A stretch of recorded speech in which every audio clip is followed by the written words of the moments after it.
In the past, we've made the case that the Jewish oral tradition is a fundamental pillar for unlocking insight into the Hebrew Bible and especially the New Testament. There are numerous examples throughout the Bible. As long as you know where to look, you'll find them. And so we'll begin a series to call some of them into focus. See, for the Jewish people, the oral tradition plays a vital role in the observance of the commandments, the festivals, and even daily observances, and mitigating the complexities of life. The Mishnah, which began its compilation around the 2nd century, states that the transmission of the oral Torah can be traced back to the giving of the Torah at Sinai, at the event known as Shavuot. Mishnah Pirkei Avot 1:1 says, Moses received the Torah from Sinai and transmitted it to Joshua.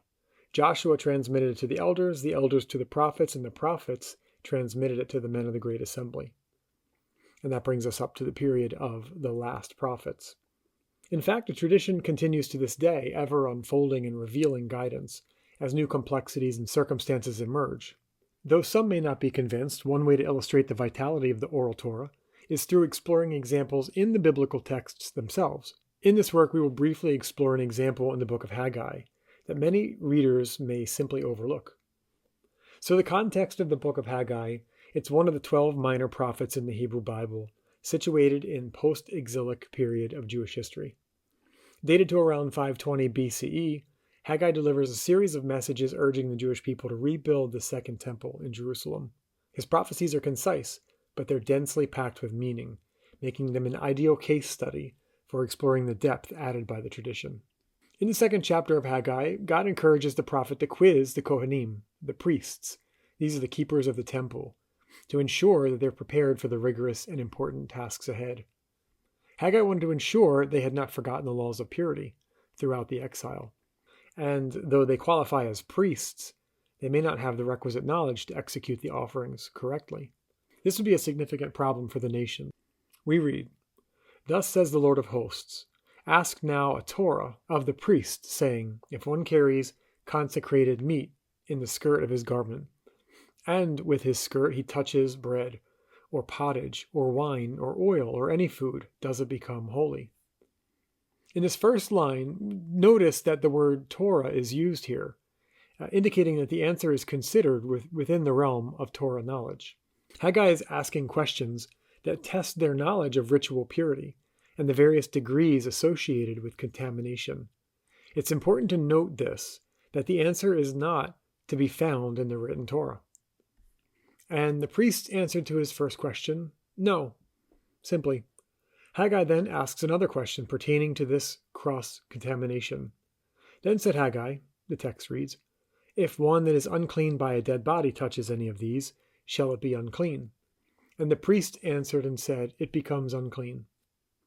It seems evident that Haggai was not satisfied with their answers. In Haggai 2:11-14 we read, And Haggai answered and said, Such is this people, and such is this nation before me, says the Lord, and such is every work of their hands, and that which they offer there is unclean. So we get the impression that they didn't answer this question correctly.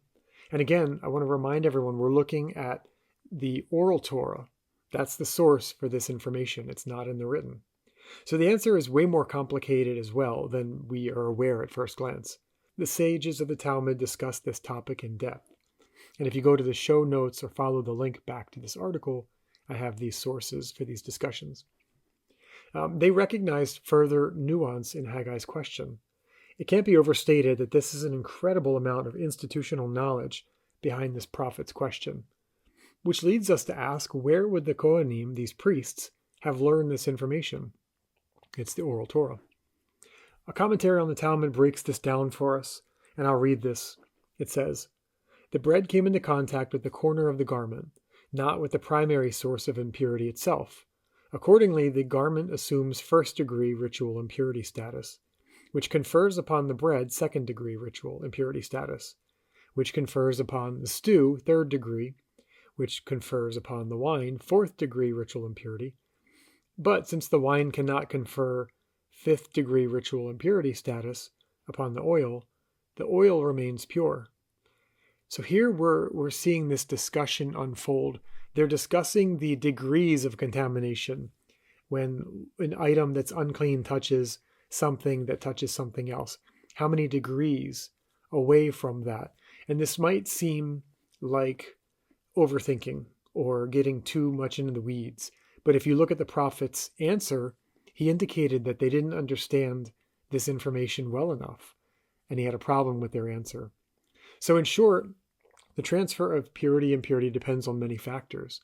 Transference depends on temperature, types of materials, and in this case, the particular food that the garment came into contact with. In post-exilic Israel, the daily interaction with pagans and places of idolatry brought issues of purity to the front of daily life. This is why there was discussion around toveling utensils, a type of immersion where you rinse new items and things that have come into contact with impurity. This is also related to the hand washing that we've also covered in another article and podcast episode. You might recognize that these laws are highly technical. They're the backdrop to many of the gospel discussions, actually.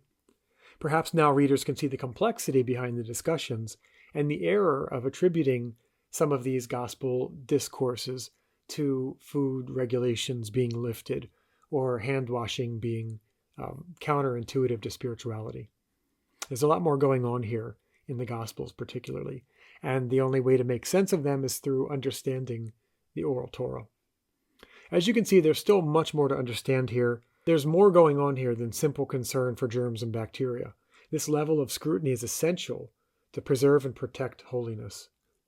Thankfully, keeping track of all the details and intricacies of these dynamics are not expected of everyone. This is the life's work of a rabbi who then and now sit upon the seat of Moses.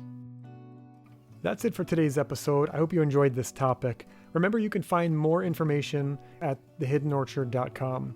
If you liked what you heard, please leave a review and share this podcast with your friends. We don't really engage in marketing, so it's word of mouth and references like that really help spread the word. Also, I want to say thank you to those who subscribe to the site and those who support the Hidden Orchard Project financially. Without you, it wouldn't be possible, so thank you. Thanks to everyone for tuning in, and we'll see you next time.